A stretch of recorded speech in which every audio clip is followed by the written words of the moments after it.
नमस्कार दोस्तों, स्वागत है आपका हमारे YouTube channel MR coaching centre पे। आज हम पुनः उपस्थित हैं। जो हमारी डिस्कशन आपसे चल रही है, जो जीके पेपर हम डिस्कस कर रहे हैं आपसे, उस संदर्भ में हमारी बातें आपसे चल रही हैं। जो हमने अभी 46 के 4 फेज में जो पेपर संपन्न हुए थे वो हमने सॉल्व करा दिया है। उसका डिटेल सॉल्यूशन आप देख चुके हैं, उसके पैटर्न्स आप समझ चुके हैं, कितने प्रश्न किस इकाई से आए हैं उसको आप समझ चुके हैं। इसके साथ ही साथ हमने 47 में जो पहले फेज में हुई थी परीक्षा, उससे संबंधित बातें भी हमारी आपसे हो चुकी हैं। आज हम उपस्थित हैं जो परीक्षा 12 जनवरी 2019 को संपन्न हुई थी, एडवर्टाइजमेंट नंबर 47 की, जो तृतीय चरण की परीक्षा थी, अंतिम चरण की यह परीक्षा थी। बड़ा ही कंट्रोवर्शियल रहा इस परीक्षा को लेकर के, उसके प्रश्नों के आकलन को, और एक बार हम पुनः इसके पैटर्न को समझेंगे और साथ ही साथ उसको हम डिस्कस करेंगे कि कहाँ से कैसे प्रश्न आ रहे हैं, और उसी को लेकर के आगे हमारी तैयारी की रणनीति भी रहेगी। तो बिना देरी किए पहले प्रश्न की तरफ हम आगे बढ़ते हैं। पहला प्रश्न है कि विज्ञान तथा इंजीनियरिंग के क्षेत्र में अपने महत्वपूर्ण योगदान के लिए निम्न में से किसे वर्ष 2016 में पद्म विभूषण पुरस्कार प्रदान किया गया।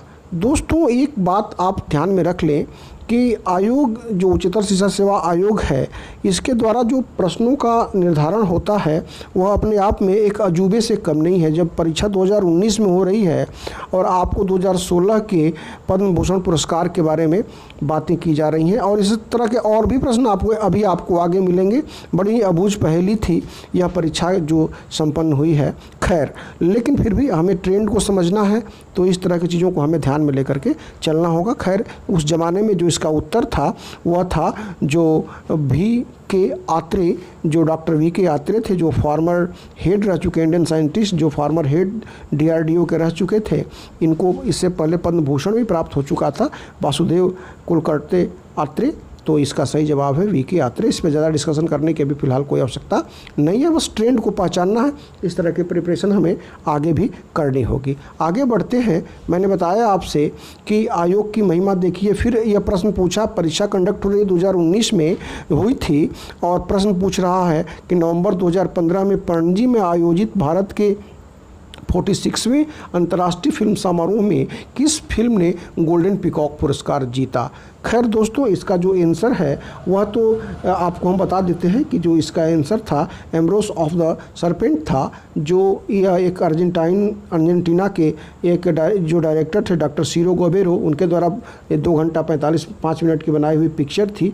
बहरहाल, इस तरह के प्रश्नों को पैटर्न में ध्यान में हमको रखना होगा। आगे बढ़ते हैं अगले प्रश्न की तरफ, और अगला प्रश्न है दोस्तों जो अभी आपके सामने तो दिख रहा है कि इंद्र 2015 क्या है। अब मैंने पुनः एक बार बताया कि आयोग ने जो या तो प्रश्न पहले सेट किया था, परीक्षा बाद में हुई, या क्या कारण रहे, बड़ा ही कंट्रोवर्सी रहता है आयोग की परीक्षाओं को लेकर के।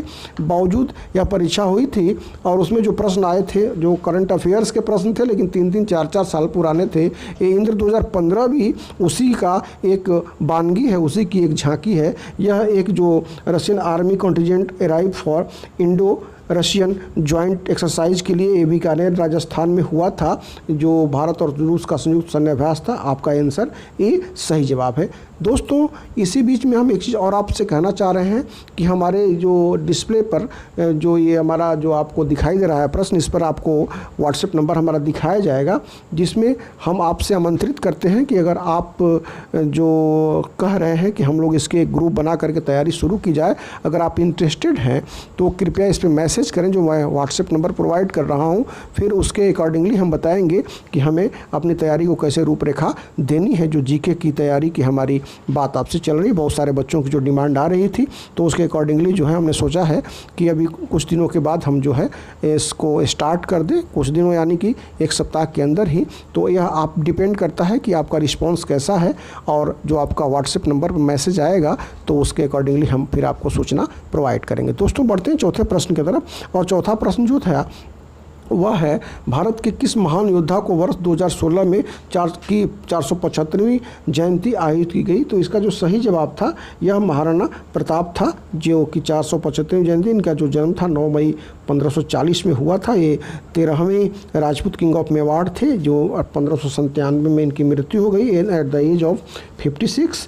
और इनके संदर्भ में एक बात और आप याद कर लें कि एक महान योद्धा थे, और साथ ही साथ इनकी जो लड़ाई हुई थी अकबर के साथ, सेकेंड बैटल ऑफ पानीपत, जो लड़ाई हुई थी हल्दी घाटी की, जो 1576 में, यद्यपि उसमें कहा जाता है कि महाराणा प्रताप की हार हुई थी, बाद में इन्होंने अपने पूरे क्षेत्रों को पुनः प्राप्त कर लिया था और अंत तक यह अकबर के लिए नासूर बने रहे। आगे बढ़ते हैं अगले प्रश्न की तरफ, और अगला प्रश्न है दोस्तों जो कह रहा है कि उद्यमशीलता को बढ़ावा देने के लिए केंद्र सरकार की महत्वाकांक्षी योजना स्टैंड अप इंडिया निम्न में से किस से संबंधित है। तो दोस्तों स्टैंड अप इंडिया जो ये प्रोग्राम था 2016 में 5 अप्रैल 2016 को लॉन्च किया गया था प्राइम मिनिस्टर नरेंद्र मोदी के द्वारा। This was only for SC ST and women, जो वोमेंस के लिए था, और इसमें जो है यह था कि लोन दिया जाएगा उन लोगों को जो 10 लाख से लेकर के 1 करोड़ तक लोन दिया जाएगा उन पार्टिकुलर पर्सन को, SC ST और वोमेंस को जो कृषि से जुड़े नहीं होंगे। तो इसका यही सही जवाब है। आगे बढ़ते हैं अगले प्रश्न की तरफ, और अगला प्रश्न है कि शैक्षिक दक्षता की मूल आवश्यकता है। शैक्षिक दक्षता की मूल आवश्यकता है दोस्तों, इसमें जो जितने भी आप ऑप्शन देख रहे हैं, जो शिक्षण कौशल में निपुणता, शिक्षण को विभिन्न तकनीकों के उपयोग में निपुणता, या शिक्षण में संचार माध्यमों में तकनीकों के समुचित उपयोग में निपुणता, तो संचार माध्यमों को तो लॉकडाउन में आप इसका उपयोगिता देख ही रहे हैं, तो इससे आप समझ सकते हैं कि इसके सारे ऑप्शन जो थे सही थे। उपरोक्त सभी जो है इसके सही जवाब है। यह टीचिंग एप्टीट्यूड से रिलेटेड प्रश्न था। आगे बढ़ते हैं अगले प्रश्न की तरफ, और अगला प्रश्न जो है वह है शोध प्रतिवेदन में परिसीमन संबंधित होता है। जो डिलिमिटेशंस की बात इसमें की जा रही है, तो इसमें जो है सारे ऑप्शन सही हैं। समस्या के अध्ययन में शोधकर्ता की सीमाओं से, शोध की समस्या के लिए सीमाओं के निर्धारण से, और साथ ही साथ शोध समस्या के परिभाषीकरण में, यानी कि उपरोक्त सभी जो है इसके आंसर सही हैं। आगे बढ़ते हैं अगले प्रश्न की तरफ, और अगला प्रश्न जो है वह कह रहा है निम्नलिखित में से कौन सा कथन गलत है। दोस्तों इसमें कह रहा है कौन सा कथन गलत है, तो इसमें जो है ए वो सिर्फ गलत है, जिसमें कि मापन एवं मूल्यांकन के संबंध की में कोई संबंध नहीं है, यह बात कही जा रही है। जबकि ऐसा होता है कि मेजरमेंट जो होता है, measurement is a termination necessary for evolution it status of certain attributes और properties and is a terminal process. इसमें जो होता है एक दूसरे संबंध होता है, जबकि इसमें संबंध नहीं होने की बात कही जा रही है। इस तरह से यह कथन गलत है। आगे बढ़ते हैं अगले प्रश्न की तरफ, और अगला प्रश्न जो है वह कह रहा है कि वर्ष 2016 की UGC की कौन सी अधिसूचना गुणवत्तापूर्ण अनुसंधान सुनिश्चित करने का प्रयास है। तो दोस्तों इसमें जो UGC ने शोध करने के लिए PhD कार्यक्रम लागू करने के लिए 11 शर्तों की पूरी करने की बात रखी थी। इस तरह से यह इसका B जो है सही जवाब है। आगे बढ़ते हैं अगले प्रश्न की तरफ, और अगले प्रश्न की शुरुआत करने से पहले एक बार हम पुनः आपसे बता दें कि आप हमारे चैनल पर नए हैं तो प्लीज़ हमारे चैनल को सब्सक्राइब करें, हमसे जुड़े रहें। परीक्षा के अंत तक, जो 39 असिस्टेंट प्रोफेसर की परीक्षा है उसके अंत तक आप हमारे साथ बने रहेंगे, और हमारी कोशिश रहेगी कि आपको आपकी परीक्षा से संबंधित जितने भी मटेरियल्स हैं वो प्रोवाइड किए जाएं, आपके जो कमेंट्स हैं उसके अकॉर्डिंगली आपको आंसर दिए जाएं। तो दोस्तों एक बार पुनः गुजारिश है, आप हमारे चैनल को सब्सक्राइब करें, लाइक करें। और अगला प्रश्न जो है वह है, यदि एक शोधकर्ता सामाजिक आर्थिक स्थिति के 3 स्तरों से संबंधित विद्यार्थियों की चिंता की तुलना करना चाहता है तो इससे संबंधित प्रदत्तों का विश्लेषण किया जा सकता है। दोस्तों इसमें जो बात की जा रही है यह थोड़ा सा कंट्रोवर्सी है, एनोवा के द्वारा या एनोवा के साथ टी परीक्षण के द्वारा। तो जहाँ तक हम समझते हैं एनोवा के साथ टी परीक्षण के द्वारा इसको हम कह सकते हैं, क्योंकि इसमें जो बात की जा रही है उसमें एनोवा होता है, उसमें 3 चरण में जो एनालिसिस ऑफ वेरिएंस होता है उसको जो है डेवलप्ड किया था रोनाल्ड फिशर ने, और उसमें 3 वेरिएंस की हम परीक्षण कर सकते हैं, जबकि पॉपुलेशन से रिलेटेड जो भी परीक्षण होते हैं, या और जबकि जो टी टेस्ट होता है ये स्टैटिस्टिकल इसमें एनालिसिस की जाती है, जिसमें कि 2 वेरिएंस को हम वेरीफाई करते हैं। तो इसका सी सही जवाब होना चाहिए।